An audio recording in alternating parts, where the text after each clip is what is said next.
से देखा जाए तो 2 लाख टन वेस्ट स्टोन निकाला गया था। वो वेस्ट स्टोन अभी के टाइम पे किसी को नहीं मिलता है। तो ब्रिटिश लोग कहते हैं ये केव इंडियन लोग नहीं क्रिएट कर सकते, ये दूसरे प्लेनेट के लोगों ने क्रिएट किया है, इसका स्टोन नहीं मिलता इसलिए। और इतना वेस्ट स्टोन निकालना मतलब मजाक नहीं है सर। अभी के 100 ईयर्स लगा है, 300 साल लगा है। तो यहाँ पर 300 साल में 10 जनरेशन ने मिलकर काम किया है, यानी वाकाटाका डायनेस्टी से चालुक्य डायनेस्टी की 10 जनरेशन ने, और एक टेम्पल बनाने के लिए 10 जनरेशन ने मिलकर काम किया, यानी एक जनरेशन ने 20 ईयर्स तक, तो 10 जनरेशन है 200 ईयर्स तक।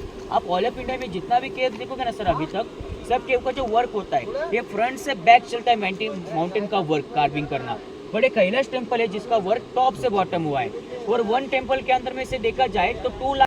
नमस्कार गाइस, जय Jagannath, welcome to the new YouTube video. तो कुछ दिन पहले हम लोग घूमने गए थे छत्रपति संभाजी नगर में बसा एलोरा केव्स, भद्रा मारुति टेम्पल, श्री कृष्णेश्वर महादेव टेम्पल जो कि 12वां ज्योतिर्लिंग है।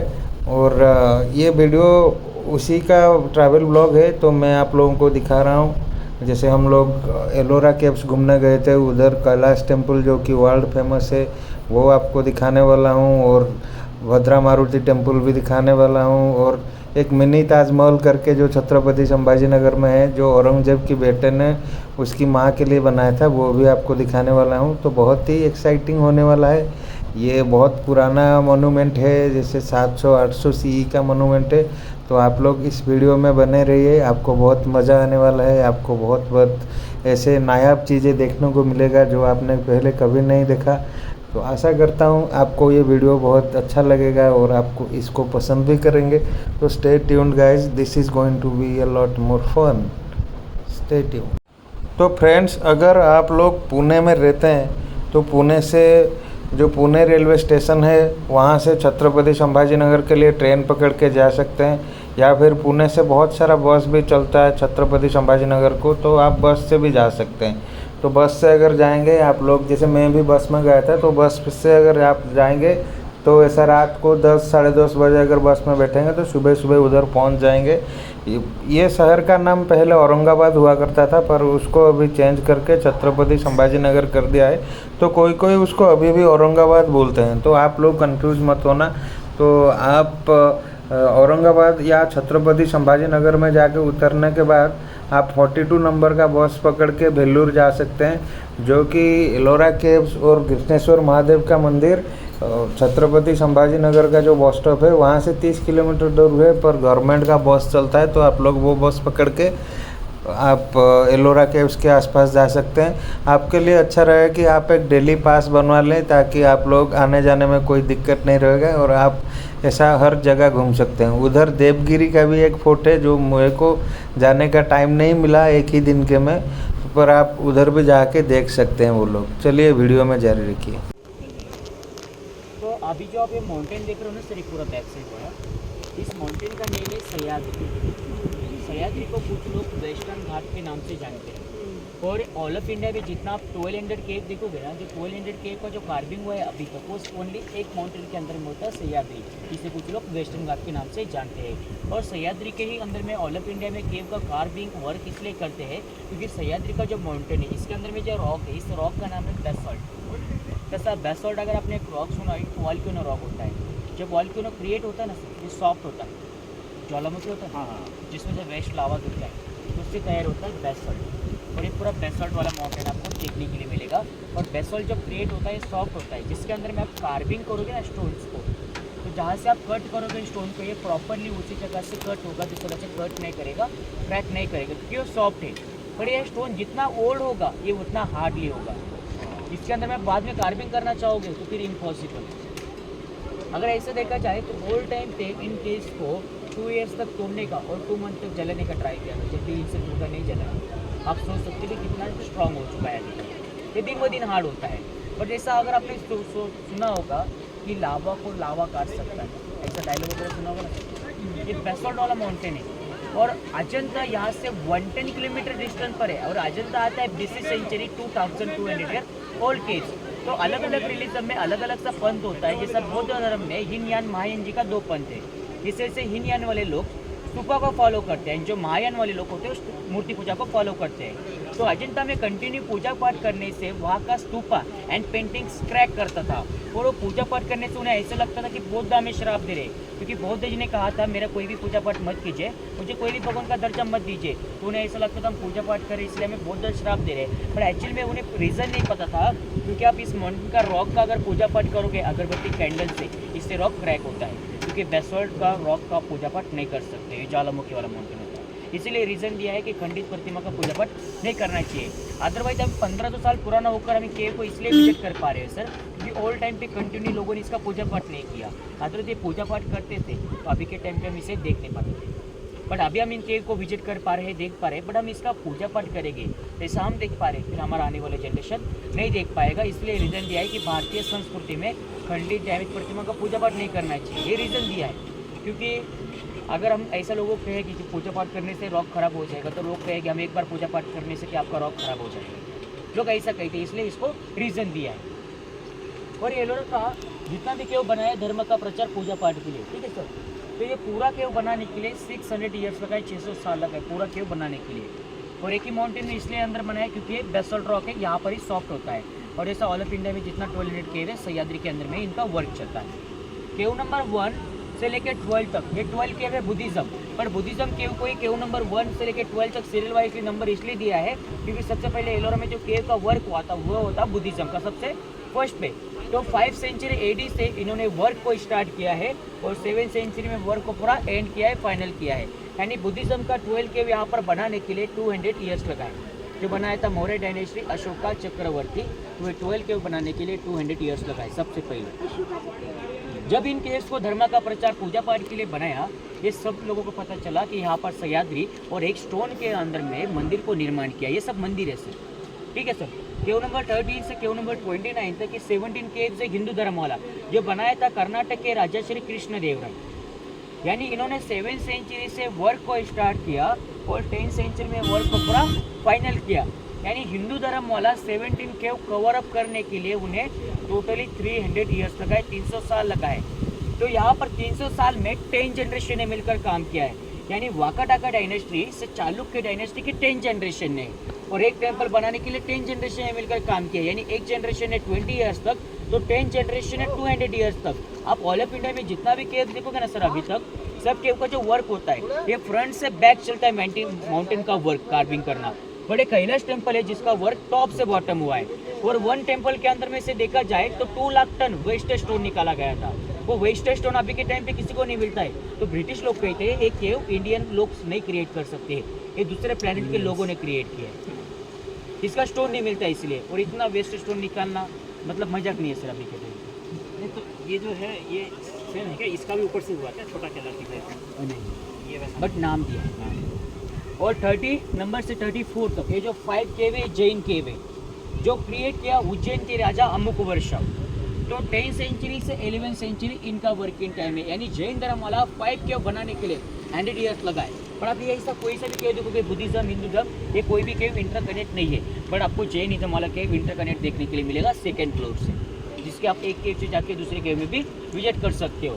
जैसा मैंने आपको कहा सर, ये सब 600 बनाने में लगा है, 1500 साल पुराना है। बट एक्चुअली में जो बुद्धिज्म वाला केव्स है ये 1500 साल पुराना है, क्योंकि इनका वर्किंग टाइम सबसे फर्स्ट में हुआ, पर बाद में ये हुआ 200 साल के बाद में ये स्टार्ट हुआ। तो ये 1300 ईयर ओल्ड है, 1300 साल पुराना है। And Jainism 1000 year old caves है, क्योंकि सब केव का वर्किंग टाइम ये डिफरेंट, ठीक है सर। तो बुद्धिज्म अलग, हिंदुज्म अलग, जैनिज्म अलग, ठीक है जी। काम करके दिखाओ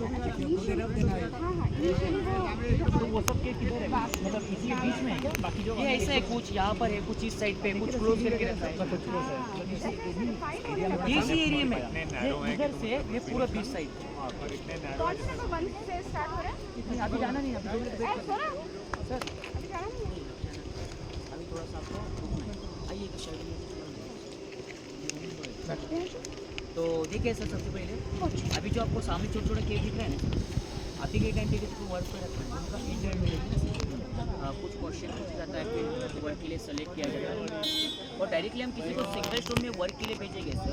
उसमें थोड़ा सा भी वो स्टोन में थोड़ा सा भी मिस्टेक कर देगा, क्रैक कर देगा, तो स्टोन पूरा वेस्ट हो जाएगा, स्टोन को हम वापस से रिकवर नहीं कर पाएंगे। इसलिए उनका सबसे पहले इनके में वो ट्रायल लिए थे और इनका वर्क देख के उन्हें यहाँ पर वर्क के लिए सेलेक्ट करते थे। पहले वर्क देखना, फिर वर्क के लिए सेलेक्ट करना। और जैसा आप इस विलेज पर खड़े हो सर, सब लोग इसे एलोरा नाम से जानते हैं, सब लोग इसे एलोरा कहते हैं। पर एलोरा का सबसे ओल्डेस्ट नेम है एलापुरम। इस गांव का नाम है एलापुरम। एलापुरम से जो इसका सेकंड नाम डेडिकेट किया था एलोरा, ये ब्रिटिश लोगों ने, क्योंकि जब इन केव्स को धर्म का प्रचार पूजा पाठ के लिए इन केव्स को क्रिएट किया तो वो टाइम पे इन केव को डिस्ट्रॉय करना, डैमेज करने का बहुत सारा ट्राई किया था। इन केव को डिस्ट्रॉय डैमेज करने के बाद भी इन केव को क्लोज करके रखा, क्योंकि वो उनको इसे सीन करके डिस्ट्रॉय न कर पाए। तो इन केव्स को बाद में जो रिकवर किया था ये ब्रिटिश ऑफिसर जॉन मिल ने किया। जब इन्होंने इन केव का खोज किया तो ब्रिटिश लोगों ने कहा कि इस गाँव का हमें उच्चार नहीं आता, इसलिए उन्होंने क्या किया, हिंदी एंड इंग्लिश में इंक्लूड करके दो शब्द पर एक नाम डेडिकेट किया एलोरा। ये सब लोग एलोरा नाम से जानते हैं और मराठी में इसे वेरुळ कहा जाता है। वेरुळ का जैसा मीनिंग होता है सर, स्नेक होता है, चीटिया वगैरह जिनका घर होता है माटी वाला, जिसे बॉम्बिस वगैरह कहा जाता है, उसको मराठी में वारुळ कहा जाता है, स्नेक हाउस। तो वारुळ से नाम रखा था वेरुळ, क्योंकि यहाँ पर स्नेक हाउस ज़्यादा हुआ करते हैं।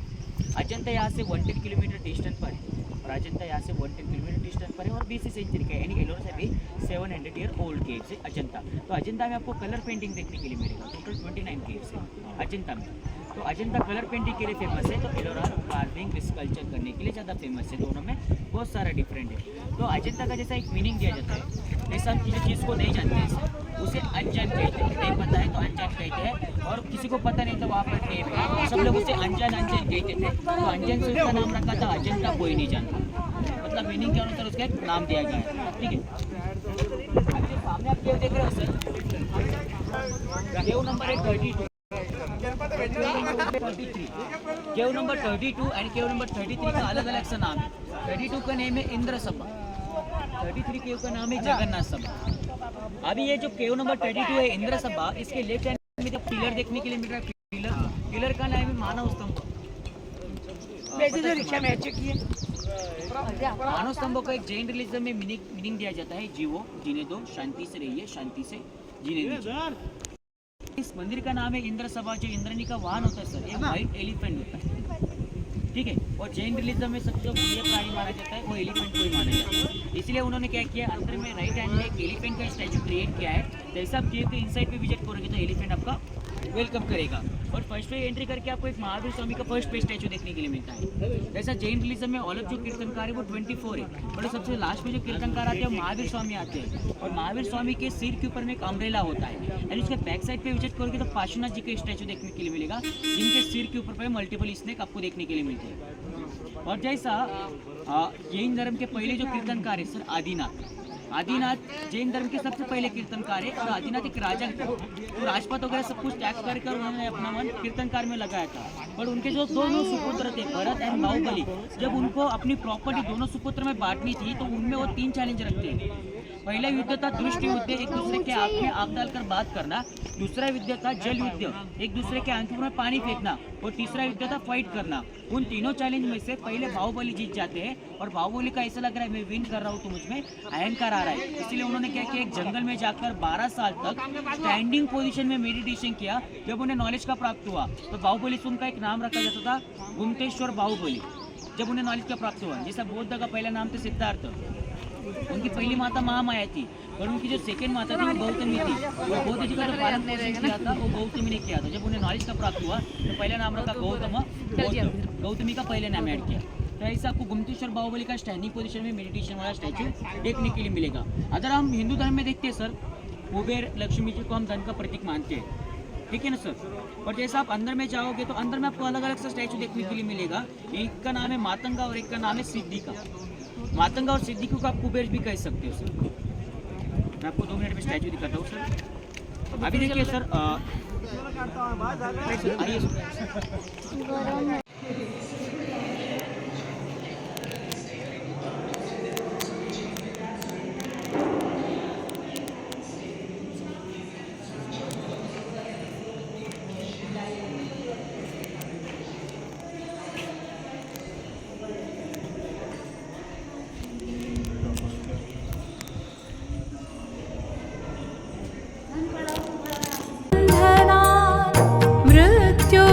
मृत्युर्मुक्षीयमा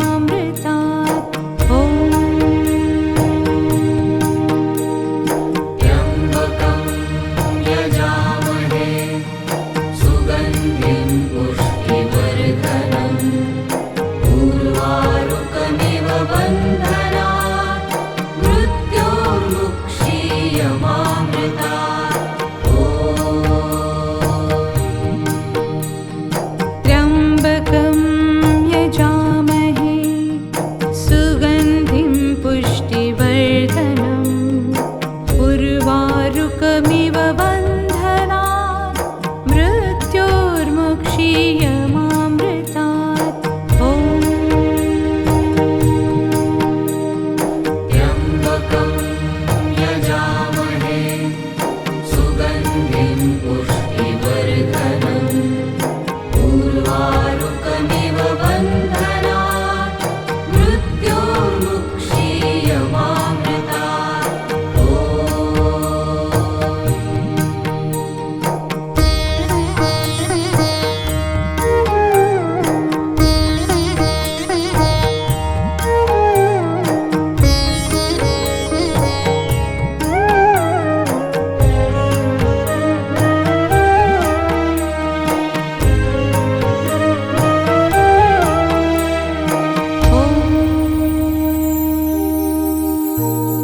त्र्यम्बकं यजामहे सुगन्धिं पुष्टिवर्धनम् उर्वारुकमिव बन्धनात्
अभी यहाँ तक देख चुके हैं तो वीडियो कैसा लगा बताना और आपका हॉनेस्ट फीडबैक शेयर करना and don't forget to like comment and subscribe. Thank you guys, मिलते हैं अपनी नेक्स्ट वीडियो में, तब तक के लिए बाय बाय। जय जगन्नाथ।